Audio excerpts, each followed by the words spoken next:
آج کی کلاس میں ہم قرآن پاک میں اس ورڈ کو پڑھنا سیکھیں گے جو کہ پارہ نمبر 11 یعتذرون کا پارہ ہے اور سورہ یونس کی آیت نمبر 53 میں ہے۔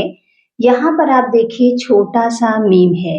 اس میم کا کیا قاعدہ ہے، کیا رول ہے، یہ میم کب قرآن پاک میں پڑھی جاتی ہے اور کب لکھی جاتی ہے، اس قاعدے کو بھی سمجھیں گے اور اس مکمل ورڈ کو تجوید کے ساتھ آسان طریقے سے پڑھنا سیکھیں گے۔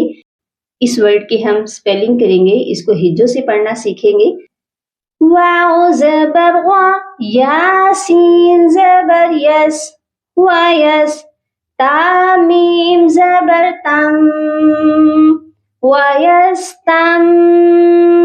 اب یہاں پر آپ سوچ رہے ہوں گے نون بھی ہے، میں نے نون کو کیوں نہیں پڑھا بلکہ میم کو پڑھا ہے۔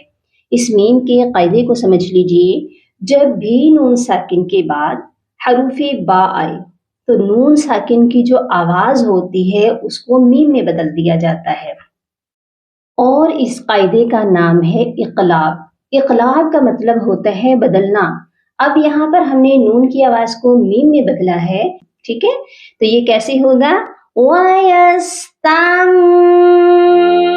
اور یہاں پر ہم غنہ بھی کریں گے، اور اس غنے کا جو ڈیوریشن ہے، اس کی جو مقدار ہے وہ بھی 2 سیکنڈ تک ہے، یعنی کہ 1 الف کے برابر ہے، ٹھیک ہے۔ تو یہ کیسے ہوگا؟ وَيَسْتَنْبِئُونَكَ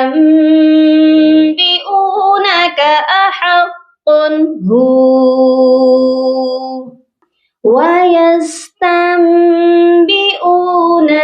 أَحَقٌّ